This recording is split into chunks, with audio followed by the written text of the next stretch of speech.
Welcome back to Deep History, the podcast where we explore the hidden moments in history you thought you already knew. Everyone knows what happened in Dallas on November 22nd, 1963. But here's the question. Could anyone have seen it coming?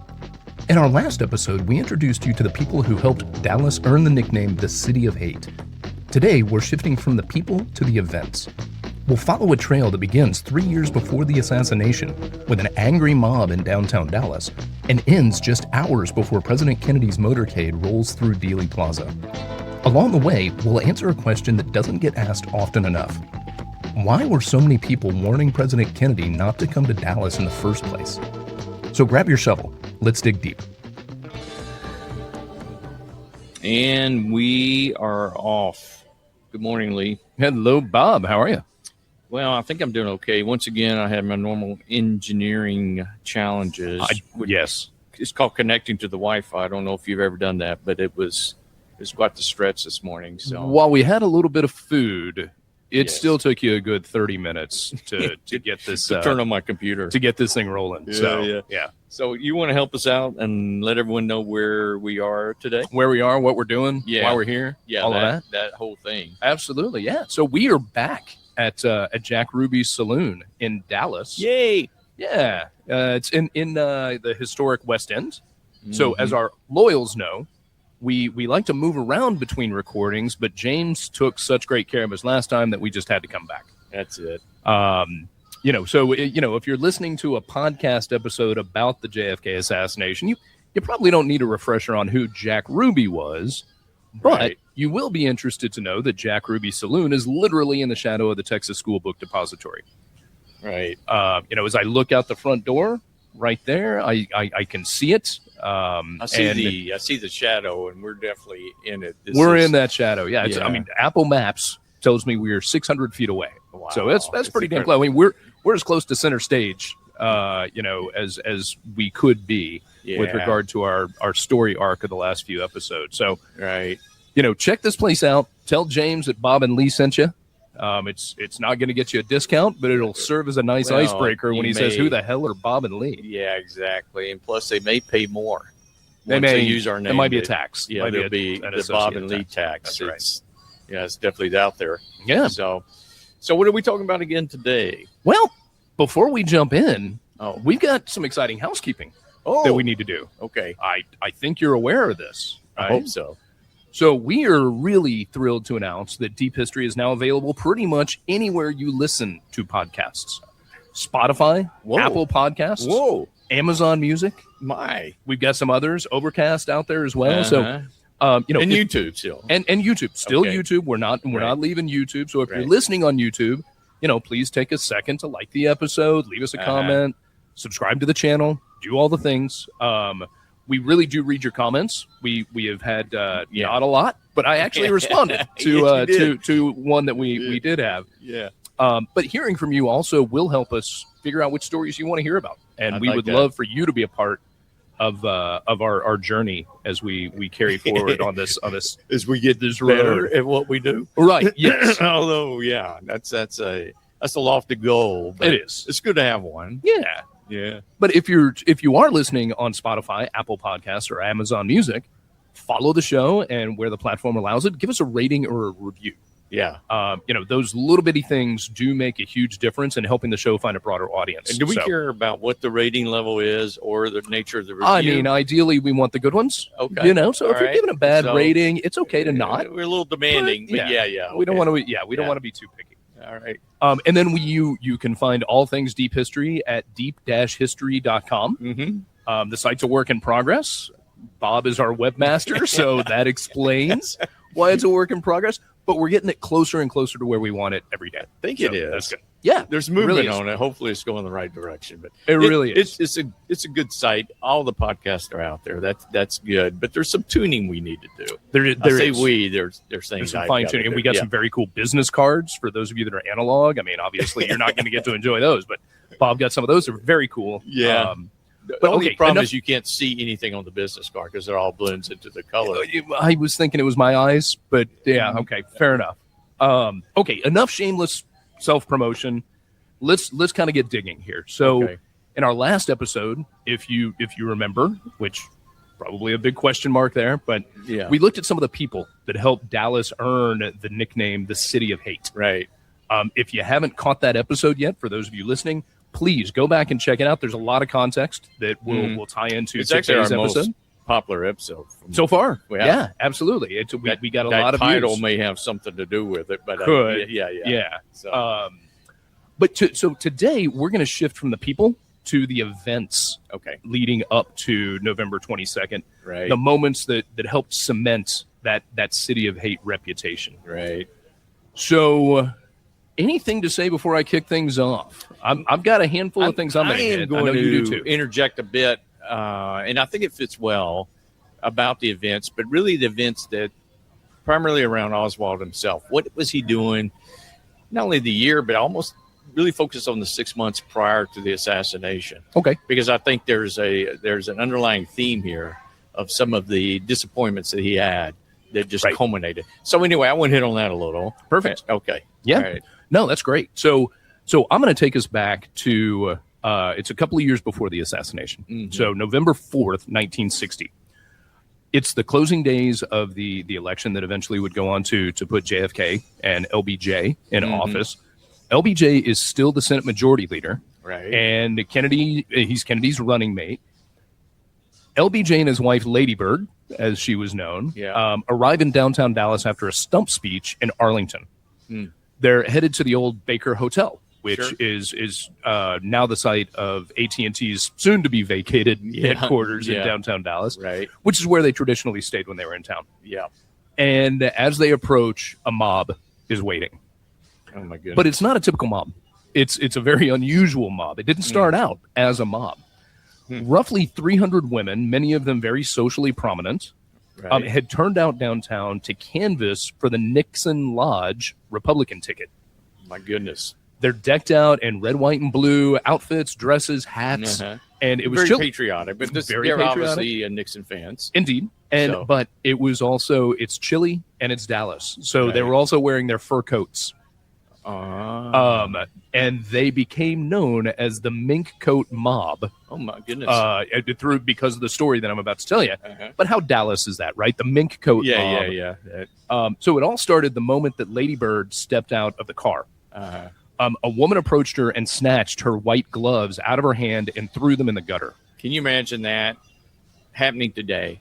Having that kind of accessibility to be candidate's wife and just that's a good point. And I was going to provide a little bit of context. Today it sounds quaint, right? You throw somebody's gloves, but that was a huge, it was an incredibly aggressive move, right? And the crowd cheered. Oh my. So this was an extraordinary violation of social decorum for 1960. That Mink Coat Mob, they're out there. They're the wild.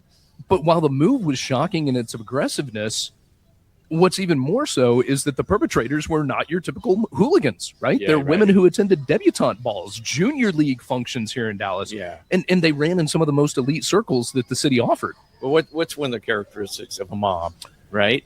The energy and the anonymity. And yes, thank you for saying that. Yeah, because I was struggling. And the fact that typically people in a mob will do things they may not normally do, especially as individuals. So absolutely right. It builds a certain level of momentum. It does. And these things can kind of run wild. And, this is the amazing thing. Let's not forget that the person that they were attacking was the wife of a Texan herself. But LBJ was a Texan. I know. Right? He's the Senate Majority Leader at the time. A Texan. But not in their party and not in their party, but you would still think. Yeah. Be a little better. You would still think. So LBJ, with the help of the Dallas police, get Lady Bird into the hotel to safety. But there are even more protesters in the lobby at the Baker. So as they make their way to the elevator, LBJ turns to the crowd. He was not exactly a wallflower. Right. And he told them that he told the crowd that everybody should be glad that they live in a country where they have the legal right to boo and hiss a candidate for the vice presidency. That's a wonderful response, I would think.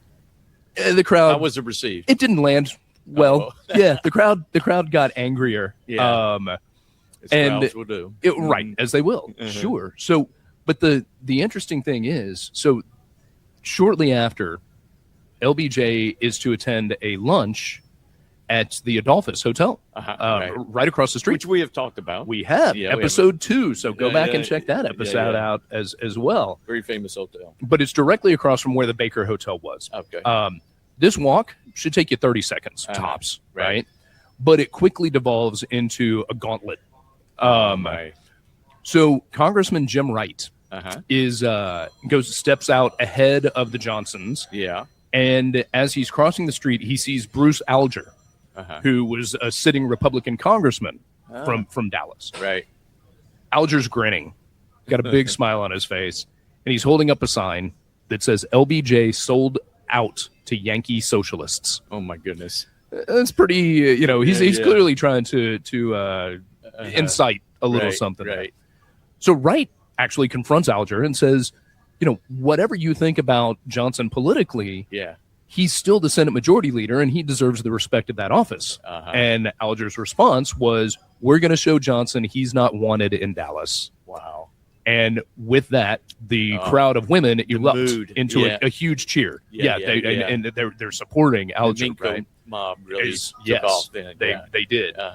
So to level set, what we have is a future Speaker of the House, Jim Wright, confronting a sitting Dallas Congressman, Bruce Alger, as the then sitting Senate Majority Leader and his wife try to cross Commerce Street in the middle of a mob of 300 women wearing fur coats. It had to have been an incredibly bonkers scene. Only we had iPhones back then, so we could see that. I know. That would have been fun. And so as they're making their way across Commerce, the women begin to scream. They're getting worked up into more and more of a lather. They begin to curse. It's really? 1960s. They're cursing. This is bad news. And then, according to the Hells Angels, if you ask me, this is right, the Hells Angels in fur coats. Yeah. So, according to multiple accounts, the women began to spit on Lady Bird in particular. Isn't that incredible? And that's assault, Bob. That is literally, in today's world, I looked into this. In today's world, circumstances where bodily fluid contact involving a public servant performing official duties occurs, that's a third-degree felony. So you researched. I did. Oh, okay. I'm the one who tends to go down these rabbit holes, right? Well, I sometimes blubber here on the podcast, and I think at times I've sprayed you with some of my. That is true. So hopefully, I'm not committing a felony at least. While I am a public servant, I don't think I'm officially so. But yeah, I mean, you could get today, not in the 1960s, but today you can get up to 10 years in prison. Wow. And a $10,000 fine. And again, these are junior leaguers that are doing this. So, but the laws were different then. Yeah, it's the mob. Yep. The images of this going on went national. Yeah. And the optics were disastrous for Nixon. For Nixon. Well, for Dallas in particular. Yeah. But Nixon, because well-dressed women in Dallas in fur coats screaming at and physically crowding and spitting on the vice presidential candidate and his wife. Right. It just didn't play well. It backfired. Do you happen to know how did LBJ react to this later behind the scenes? Did this cause any additional fear about and I'm jumping ahead, I'm sure, but I assume this contributed to the overall uneasiness within the campaign. Well, it certainly starts founding the Dallas's reputation as the city of hate, right? So we're gonna talk a little bit more about how that becomes really crystallized later on. Okay, but going back just really quickly to Nixon, Nixon understood that this incident hurt him substantially in Texas. Yeah, and he don't do me any favors, right? Yeah. Well, and he blamed the loss of Texas on, quote, that asshole congressman in Dallas, meaning Alger. So Kennedy and Johnson go on to carry Texas's 24 electoral votes in an extraordinarily close election. Right. We'll never know whether the Mink Coat Mob actually really did cost Nixon Texas, but Kennedy carried the state by only about 46,000 votes. Nixon felt like they did. So, when you're clutching your pearls, about what happened, it's entirely possible that happened. And the election was only 4 days away. Right. So it was very fresh, right? It's not even an October surprise. It's a couple of days before the election surprise. Right. There's a little karma going on here. Right. So, yeah. And, the key takeaway from the incident is, and I want to make sure that we clarify this. 3 years before JFK rode through Dallas in an open limousine, Dallas had already shown the country what could happen when national politics collide with a very angry crowd. Yeah, right. So, and that's again, this was 1960. Right? 1960. Yeah. Yep. For the initial campaign. Exactly. Yep. Okay. Yeah, so early November of 1960. Okay. So now we're going to fast forward a little bit. We're going to jump to April 10th in particular of 1963. And if you caught our last podcast, you're going to be familiar with the key person involved, one of the key people involved in this. So it's 7 months before Kennedy is assassinated in Dealey Plaza, and someone in Dallas is already trying to assassinate another controversial political figure. Oh, remember General Edwin Walker from our last episode? Right.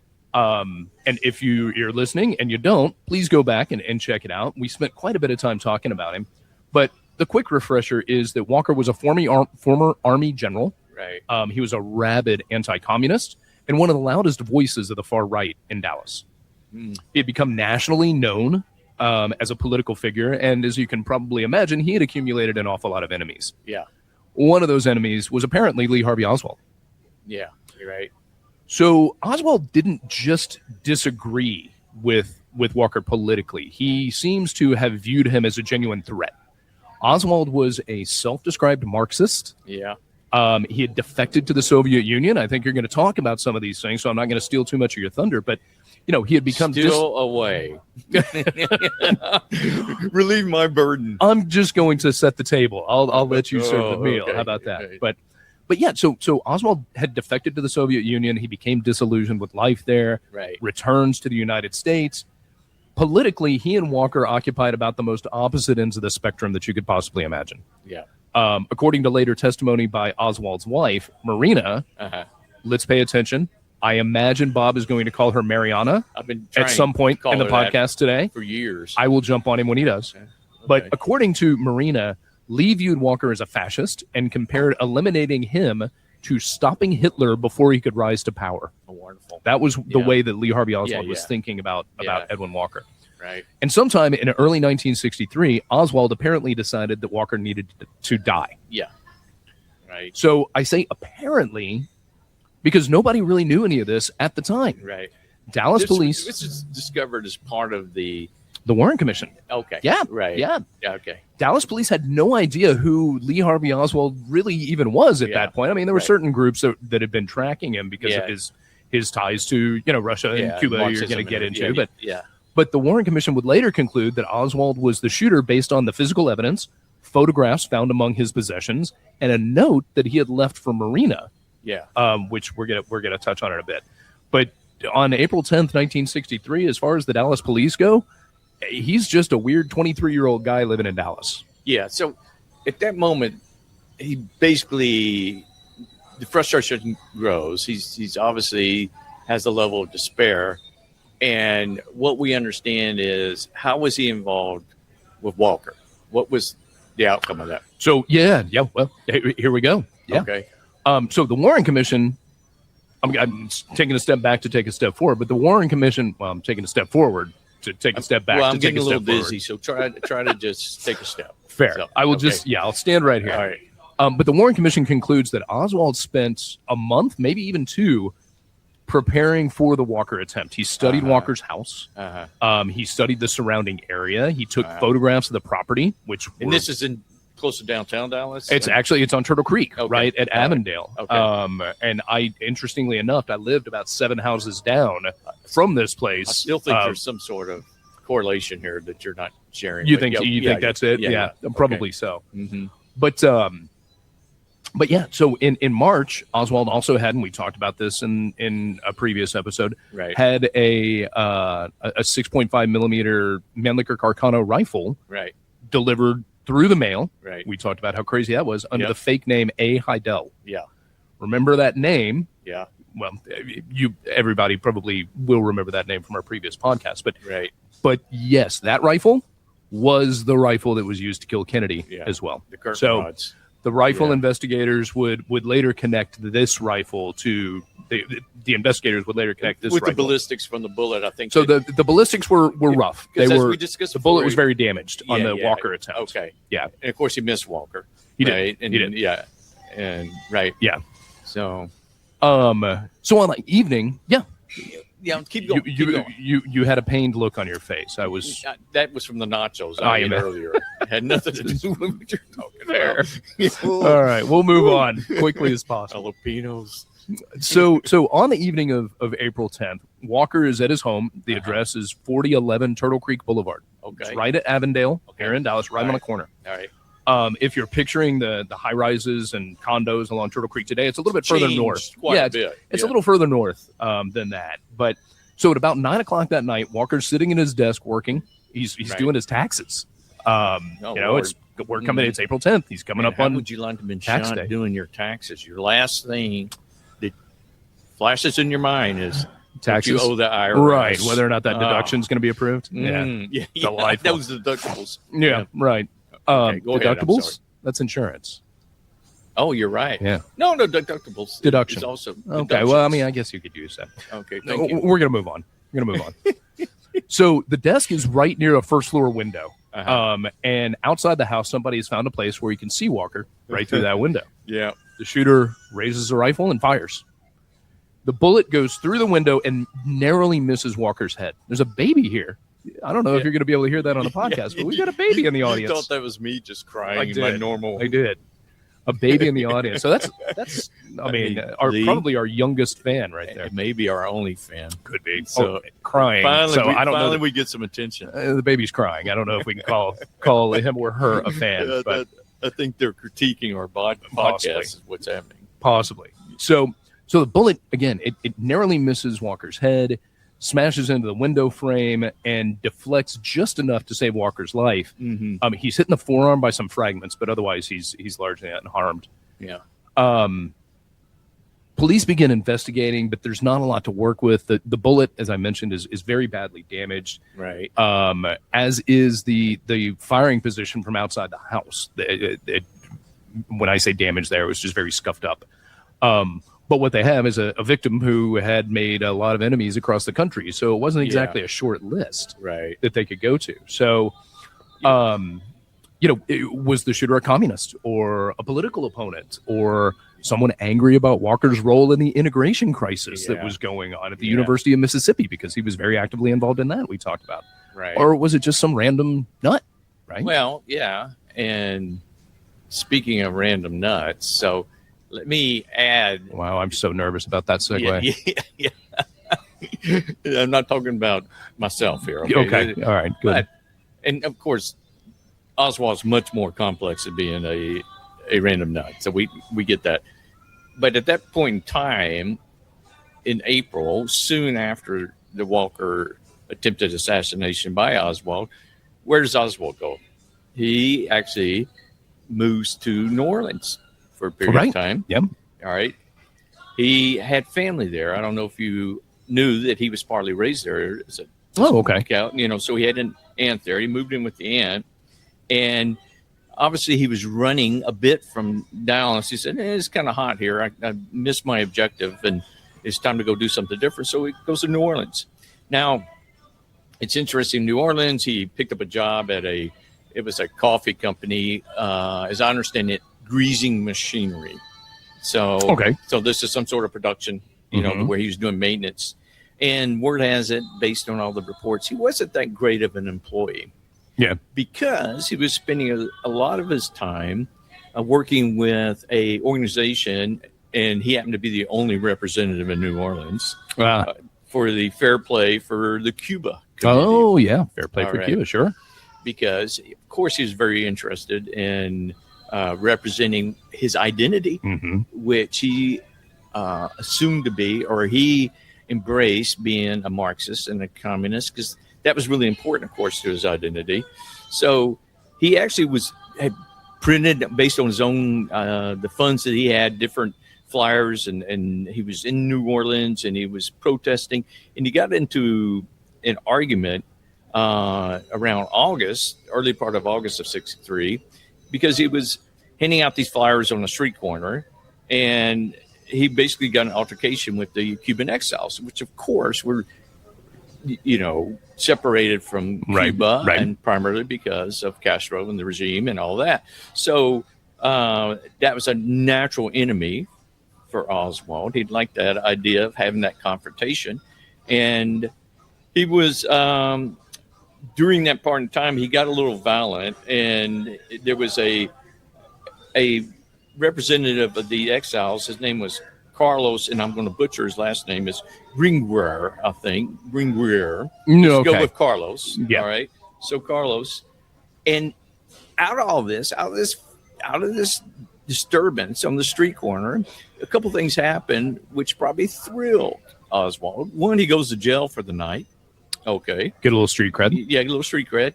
And he gets invited to debate Carlos on a very popular radio program about the Cuban issue. So here's Oswald now finally being able to, not finally, he's done this a number of times, but he's showing off. Right. He's got his voice. And this is another signal or sign of this desperate man who needs some sort of accolades, something to affirm him as something other than being a failure. And that's right. Yeah. kind of similar to the thing that we talked about before. So now he's in New Orleans. He has this debate. He was very proud of it. And he actually stayed in New Orleans for a period of time. But his wife was, of course, pregnant with the second daughter. And he decided to move back to Irving.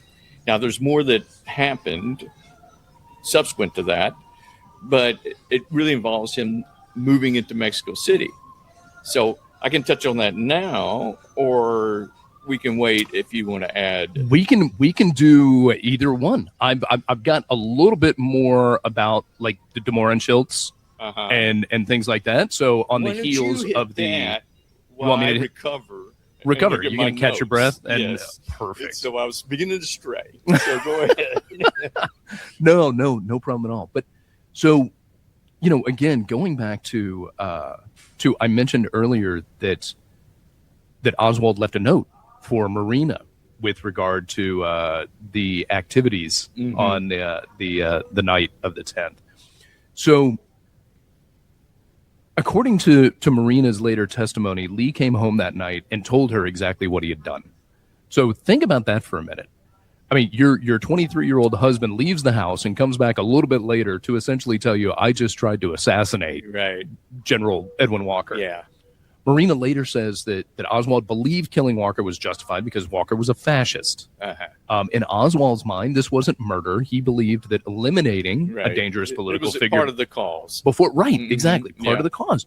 Before that person could become even more powerful, was operating at a very high level. But here's a detail that really demonstrates how much planning apparently went into that attack. Before Oswald left, he wrote this note to Marina explaining what she should do if he didn't come back. Wow. So he set out on a mission, right? Right. The note included information about money he'd left for her, instructions involving their post office box, and advice about what she should do if he was arrested. He even included information about contacting the Soviet embassy. Right. Like they're going to like lend a hand. But, yeah. In other words, Oswald seemed to have understood that there was a very real possibility that he would be killed or at the very least arrested that night. This is not somebody who's just, impulsively grabbing his rifle after an argument, or he hears Walker say something and it's like, that's it. No. This was planning. Yeah, and he was on a mission in his mind. Yeah. Yes. And Marina didn't go to the police. Right. She destroyed a lot of the material he had used, but she kept the note that he wrote and hid it in a cookbook. Yeah. Okay. What do you had a comment? And Marina was quite isolated, right? So she didn't go to the police.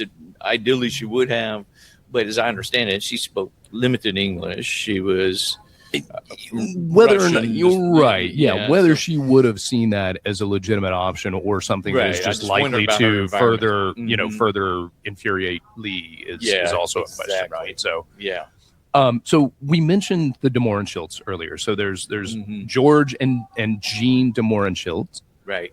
They're friends of Lee and Marina. They visit the Oswald's apartment after this attempt on Walker. Jean sees a rifle in the closet. She mentions it. George, jokingly, turns to Lee and says, Lee, how did you miss General Walker?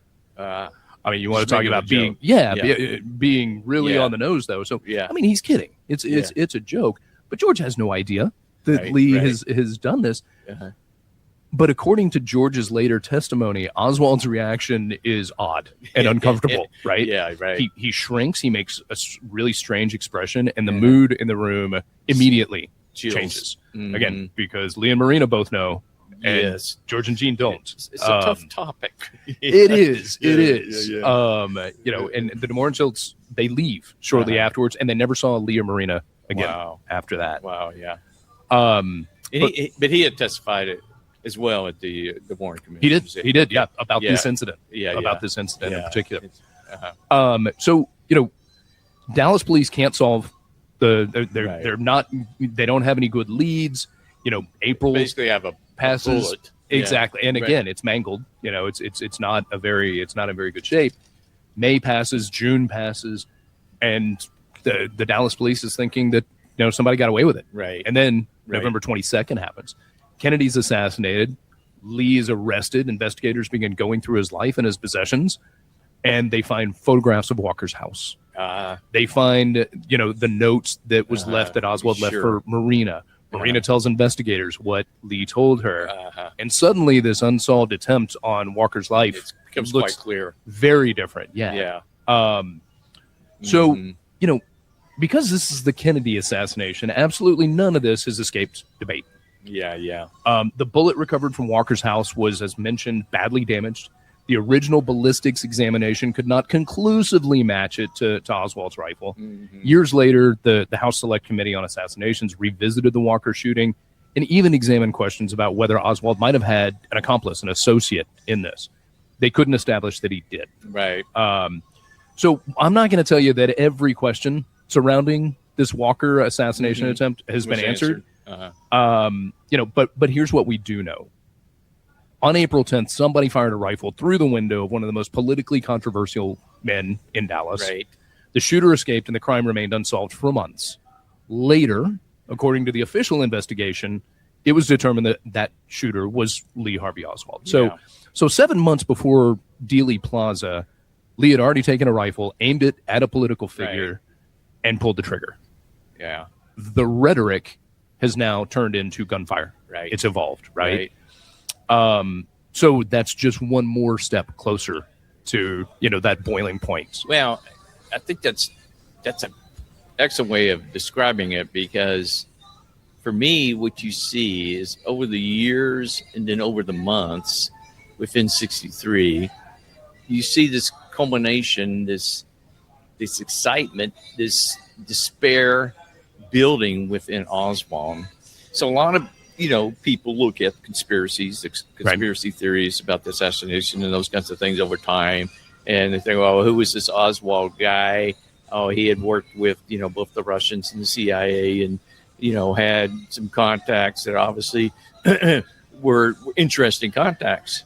But if you really understand what was going on, as you've described here in the city of Dallas, with all its energy around and, you know, politics and some of the anger that seems to be kind of fueling the environment. Mm-hmm. And you understand Oswald, if anyone can, but you understand what's going on in Oswald's mind over those period of time, the 2-3 years, this escalation of desperation.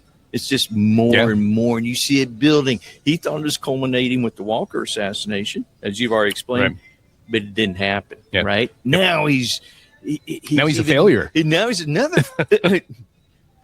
The ledger's stacking against him in his mind, okay? Yeah. And he's failed everywhere he's been fundamentally, and he can't get out of his own way, so he's going to create all this chaos. And as we talked about a moment ago, he did in New Orleans after the Walker failure. Right. And same thing happens there. He got a bit of notoriety, though, which kind of fueled, some of that passion. Of course, he kind of got somewhat kicked out of New Orleans, right? Because he lost Getting kicked out of New Orleans. Good grief. Now, that's something. Yeah. Even you, when you lived there, right? And I lived in the state of Louisiana. I didn't live in New Orleans. You were close getting kicked out a few times. Probably. So, but, you know, after New Orleans, he basically had nowhere else to go other than, in his mind, to defect again. Okay. So now he makes that infamous trip to Mexico, all right, Mexico City, and where he pursues his defection to Russia by the way of the Cuban embassy. Okay. So he thought he was going to be able to go through Havana back into Russia. This was, I believe, in probably August of 63, September of 63, sorry. So it's getting close, right? So now he's there and he wants to be embraced because he's this champion for Marxism. And don't people understand and see this? But of course he doesn't get embraced because they don't see, they being the Russians as well as the Cubans, they don't see him as an asset. They see him as a problem. It's a disturbed problem. And so he keeps pushing the envelope. He gets frustrated with the embassy. He basically gets turned down, and he was being observed at that time by the CIA in Mexico because, of course, they've been tracking him some. The FBI here in Dallas had tracked him some just because of the nature of his relationships and his claims about Marxism. So it's almost procedural. So they took photographs of him and those kinds of things, seeing him go in and out of the embassy. But to me, at least from my perspective, no great evidence of conspiracy. It's just evidence of a man that's in despair. And it just continues to fuel that fire. So he comes back from Mexico, again, failed. No avenue for acceptance, no avenue for acclamation. And now he's back, and we're getting closer. Right. So, and what's the approximate date of his return? He basically was there through October, the first week of October. So, okay. Now he's coming back, and and you can share a little bit more about this with his wife. Yes, Marina. Thank you, Marina. Yes. I won't call her Mariana. Sorry, excellent. Marina. You might. And I think at that point things are even worse, right? Because as I understand it, she's not going to move back with him, right? She's right. She's living in Irving and he is, of course, living in Oak Cliff. Correct. So at this point, he's in the Neely, the house on. I'm sorry, no, he's on Beckley. He's on Beckley at that point. Right. And spending time in Irving, occasionally, but Marina and the children are living with their friends in Irving. Well, and to kind of continue with that, obviously he got the job. Unfortunately, he got the job at the school book depository. Okay. Yep. Well done. You were so worried. I was. Say suppository. I would never say the that. School Duke suppository is what I was worried you were going to say. But well done. You took the high road. I was probably 40 years old before I knew that it was not it was the depository, not the suppository. So it took me a while to figure that out. I'll edit that out. Yeah. I'll just edit that comment out. No, that's very important. I don't think I'm sure there's confusion out there. Yeah. So anyway, he gets a job, and the way he got the job is because of Mariana's associate, where she was living, her friend where she was living, basically had this job lead for Lee Harvey. Right. And they were hoping he could make some stable money and being able to support his family. So, yeah. So, and that brings us up to October of 63 and my next key event. So on October 24th of 63, we're less than a month away from Kennedy's visit to Dallas, and Adlai Stevenson is coming to town to give a speech celebrating United Nations Day. So for anyone who doesn't immediately recognize the name, Stevenson was a pretty big deal in American politics. He had been the governor of Illinois. He was the Democratic nominee for president in both 52 and 56, lost both times to Eisenhower. Right. And by 63, Kennedy had appointed him as the United States ambassador to the UN, the United Nations. That last part's important because the United Nations was absolutely despised by a very vocal part of the far right here in Dallas. Well, it was a multinationalist It was. group, and then that. You're exactly right. And, we touched on it a little bit in our last episode, but Groups like the John Birch Society believed that the UN was part of a larger international conspiracy designed to weaken American sovereignty, eventually create some kind of communist world government. There were billboards all around town, bumper stickers as well. Get us, or U.S. out of the UN.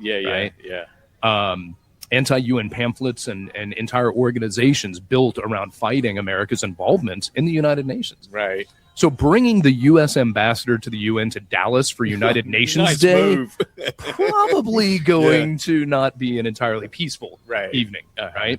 So the event was held at Memorial Auditorium, which is it still exists today, at the moment, as part of the K. Bailey Hutchinson Convention Center. Right. Stanley Marcus of Neiman Marcus was one of the local civic leaders behind the event, and he was becoming increasingly concerned about Dallas's national reputation. Yeah. He wanted Dallas to be seen as a modern, sophisticated international city. And, unfortunately for Mr. Stanley, as he was known very affectionately here in Dallas, several hundred people inside the auditorium that night had a very different idea about how Dallas should be represented. Yeah. Right. Yeah. The protest was not at all spontaneous. It was well planned. Yeah. Anti-UN activists had been making coordinated efforts ahead of time. They got tickets to the event. They arrived ready to disrupt Stevenson's speech at all costs. Now, was the Mink Coat Mob anywhere to be found here? Or there's probably some overlap. There's probably some overlap. Yeah. I just love that. But there were signs. And others had apparently been given instructions about exactly when to heckle and interrupt him. So that's how coordinated this thing was. Wow. One group even printed fake programs that looked like the official program, but contained a lot of anti-UN propaganda. Amazing. So they were trying to sneak those in instead of the legit. Yeah, it's fairly clever, I suppose. But so from almost the moment that Stevenson began speaking, interruptions started. Wow. People booed, they hissed, protesters shouted from the audience and stood up to heckle him. Police removed some of the loudest demonstrators, but every time things seemed to settle down, somebody else would start. Yeah, right. Stevenson was known as an intellectual. He was very thoughtful. He was articulate. He had a reputation as being almost professorial. Right. He was not like LBJ. LBJ would grab you by the lapels and breathe straight into your face. Intimidating the hell out of you. Trying to negotiate a bill on the floor. Coercion and cooperation was LBJ's. Exactly. And so after being repeatedly interrupted that night, Stevenson finally lost his cool. And at one point he looked out at the protesters and said, "I'm glad to see that Dallas has been visited by all the little homegrown fascists." As you can imagine, that didn't do anything to calm the room. It's kind of like the comment that was made to the Mink Coat Mafia. Exactly. Mafia, And it's Stevenson very much channeling his inner LBJ in that moment. So, but after that, the protesters become even louder. Right. Stevenson continues his speech. He eventually finishes, and if the story ends there, it probably would have been remembered as an ugly political protest and a little more. Yeah. People get heckled. Speech. I mean, it's even in 1963. Yeah. Right? I mean, absolutely. We see this stuff happening. Hell, I mean, Bush had a shoe thrown at him. Yeah. I mean, he was in a foreign country, but still. Yeah. But the real trouble starts when Stevenson leaves the auditorium. So there was still a large crowd of anti-UN protesters waiting outside. Right. And as Stevenson made his way to the car, they began to close in around him. Okay. People are shouting insults. They're waving signs in his face. Police tried to create a path and clear a way through the crowd. But Stevenson they're still closing in. He's being pushed and jostled as he's moving through the crowd. And then a woman named Cora Fredrickson approached him carrying a sign that said "Down with the UN." Okay. And she proceeded to clunk Stevenson over the head with it so hard that it broke the sign. Oh my God. Again, so she made her point. She made her point. The point of his head. This is amazing. Yeah, this is absolutely amazing. Yeah. So police moved toward her, but Stevenson stopped him. He called him off, and instead of having her arrested, he turned around and tried to talk to her. So think about that. That's pretty for a noble, second, right? The U.S. ambassador to the UN has just been hit over the head with an anti-UN protest Oh, my sign. goodness. And his immediate reaction is basically, okay, let's discuss your concerns. Yeah, right. I mean, that's practice patience. Yeah, There's no way in is. hell I could have done that. Yeah. Maybe he learned his lesson from escalating earlier with his fascist comments. Yeah, it was like, I'm not going to do that again. Right, But- right. Well, as you said, he was a very smart guy. All right. And he not only had the intellect, but he also had the common sense and years of public service. And, you know, sometimes those guys know what to do. Absolutely. But he showed great self-control. Yep. And Amazing. diffused the situation. It could gotten even worse. So, yeah. Well, so he asked her, why are you so angry about the UN? Yeah, yeah. And according to contemporary accounts, it doesn't go particularly well. She tells him she doesn't like the UN. Yeah. He asks her why again, and she doesn't seem to have a particularly clear answer. But while he's trying to engage her in this dialogue, somebody appears out of the crowd and spits straight in Stevenson's face. Oh, my gosh. Stevenson wipes the spit away with his handkerchief and reportedly asks, "Are these human beings or are these animals?" At which point, so Stevenson kind of weaved in and out of cool and hot. They're both. Right. Exactly. Yeah, Exactly. that's a human trait, unfortunately. Yeah. But the Dallas police decided everything had gone far enough at that Yeah. point. They shoved Stevenson into his limousine. Protesters continue crowding around him. They're pounding on the car. Eventually, police managed to get the limousine moving, and they get him out. You know, what a story. And, you know, for those that we grew up hearing that the campaign, the Kennedys, especially Bobby, were concerned about JFK coming to Dallas. We talked about this some. Obviously, we're going to finish it out in the next episode. Yep. But I don't think we understood how volatile the situation was here in Dallas. Right. For the 2 to 3 years leading up to the assassination. Absolutely. And why these people were really concerned. It wasn't just political animosity. It was erratic behavior, right? Yeah. And so I can see, God, you can just see the boiling points on all fronts. Yeah. And we're getting close. Yeah. So we are. And, you know, many civic leaders, including the mayor, condemned the attack, as you would imagine. Right. Stanley Marcus and others were absolutely horrified. Yeah. Dallas is trying to sell itself as a booming modern American city. Right. And then the rest of the country is watching footage of an ambassador being physically attacked on the streets of Dallas. Right. But there's another reason that the Stevenson incident created so much concern. JFK is going to be in this same city in less than a month. Yeah. Right. It's already planned. Exactly. Mm-hmm. And so suddenly what happens to Stevenson isn't just embarrassing. It's a preview to the point you were just making of what might happen when the president arrives. Right. The nervousness, it just had to be extreme. Right. You're absolutely Secret Service and then in the entire campaign organization. Yeah. You know? And you know, Stevenson himself was shaken enough by the experience that he warned people close to Kennedy about the trip. Yeah. Senator J. William Fulbright literally was direct and looked Kennedy in the face and said, "Dallas is a very dangerous place. I wouldn't go there. Don't you go." Wow. Direct quote. Yeah. Word for word, direct quote. Yeah. But the Texas Democratic Party was badly divided at that point.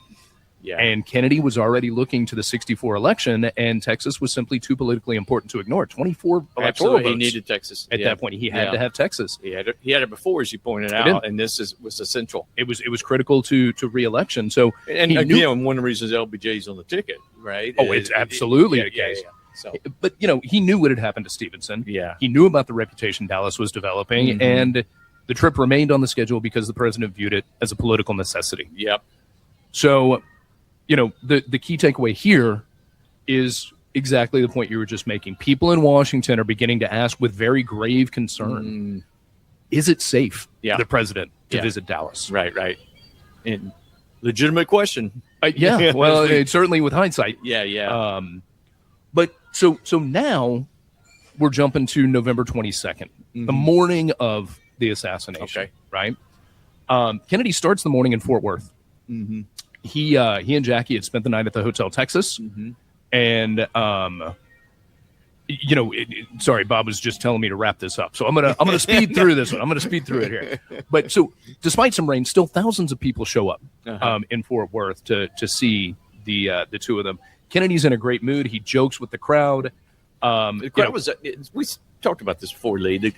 The crowd he encountered, that they all encountered, was a very receptive, happy, welcoming crowd.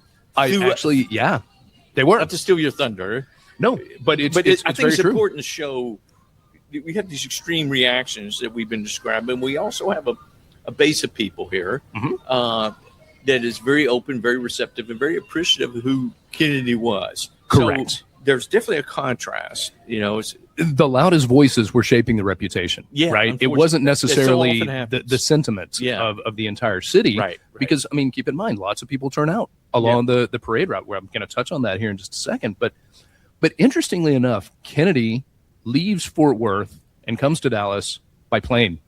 Yeah. It's a 40-minute drive to get from Fort Worth to Dallas. Right. It's amazing to me that you don't do the same when you I fly a 707 back and forth. I don't.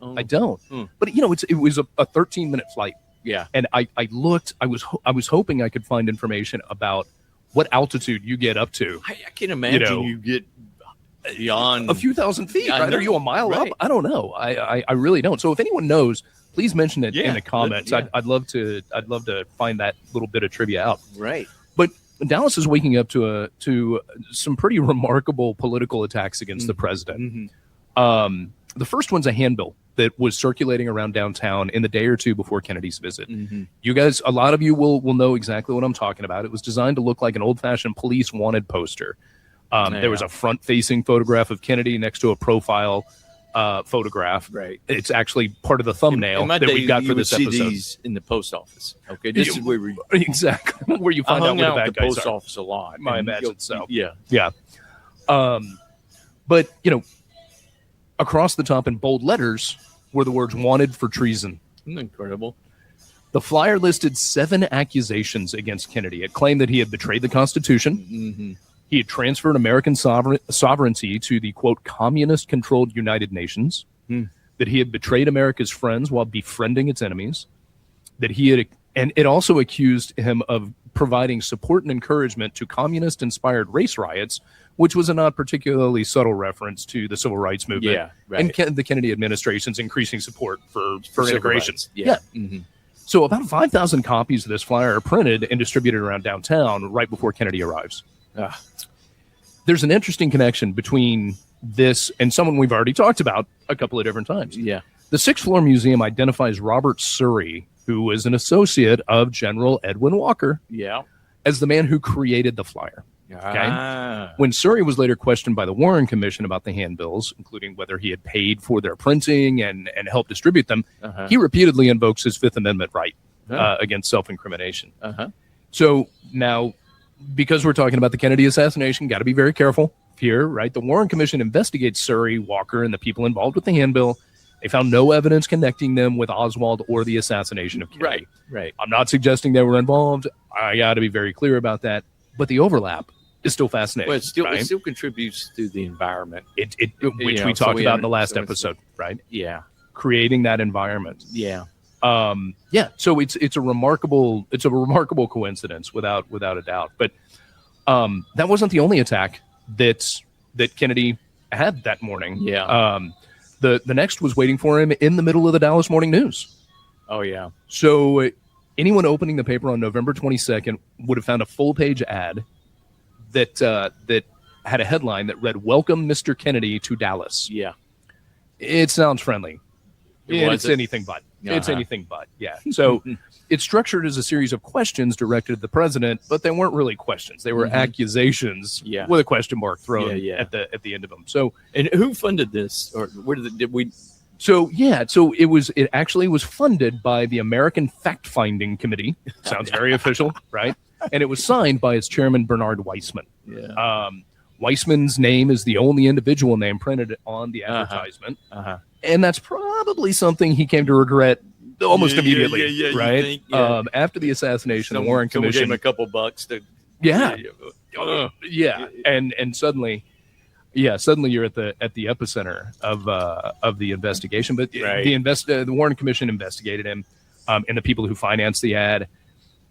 Weissman had only recently moved to Dallas, so it's very likely that Sounds like he's a little naive. Maybe what's probably unfolding here. Yeah, he might have been the patsy. Yeah. Right. Yeah. But so the money for the advertisement came through from local conservative activists. The full page ad cost about $1,500, which equates to about $15,000 today. Wow. So it's not inexpensive, but it's not overly prohibitive if you're crowdsourcing the funding for it. So Kennedy saw the advertisement in the morning while he was in Fort Worth and looked over. He's reported to have looked over at his aide, Kenneth O'Donnell. And he said, "Can you imagine a paper doing a thing like that?" Yeah, right. He then turned to Jackie and said, "You know what? We're heading into nut country today." It's good stuff when you got the President of the United States saying that. But, so when you put that in the context of everything that we've talked about so far, it's not at all unusual that Kennedy would feel that way. Yeah, exactly. So, go ahead.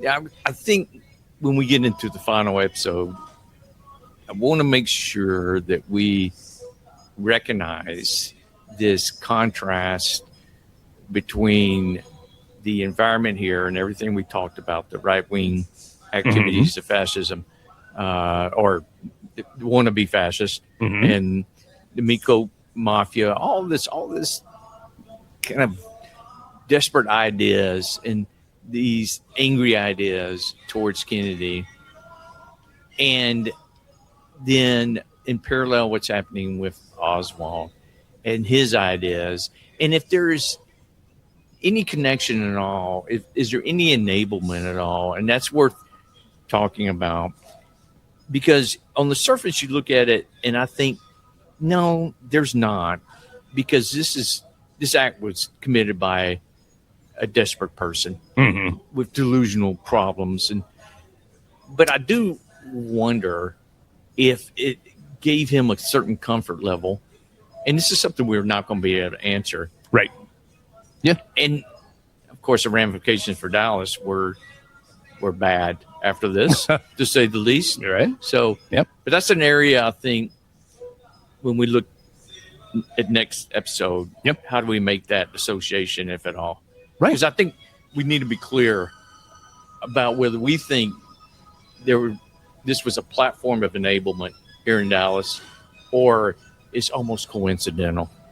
And that's what's on my mind. Yeah, I mean, that's like saying if you drop a match into gunpowder, is it a coincidence that there's an explosion, right? I think there's a direct line of causation, right? Whether it was in concert with anything. I think the ingredients just made for something very explosive. In the case of the match is igniting the gunpowder, which of course is the cause. In this case, I don't know if there is such a direct causation, but I'm interested in hearing how you think that, and I think. So you're putting it on me. Yeah. You want to hear this? Yeah. From you me. do all the research, and again, as you did on this episode, let's talk about that. So, all right, I'll take care of that for you. But thank you. So real quick, kind of wrapping up, I want to talk about something that you touched on, right? So when Air Force One lands at Love Field, Kennedy and Jackie get an incredibly warm reception. The crowds continue to grow to the point where Kennedy leans over to John Connally, then governor of Texas, and comments about the fact that the reception's much warmer than they had expected. Yeah, right. Kind of crazy. Yeah, right. But the city finally seemed to be quite low. That's true. Yeah, right. But the city seemed to be, showing the rest of the country a very different side of itself. Yeah. With all this, and for the people who had spent years trying to repair Dallas's reputation, it must have felt like a tremendous relief. Yeah. For the next few minutes. Yeah. Next few minutes. So that brings us to the very edge of the assassination. Yeah, right. On our next episode, the final episode in our JFK assassination arc, and I think, Bob, this is going to be the last of our first season here at Deep History. Oh, I know, I know, but we're gonna take a look. All good things have to end. They do. We're gonna take a look at what the homework you have just given me to try and tie all this together and put a nice bow around something. The 800-page Warren Commission report, the Warren report couldn't do it, but I'll do it between now and the next episode, no problem. But I also want to, return to our deep history roots and look at some of the strangest things about the assassination, right? Yeah. We all know what happened that day. Yeah.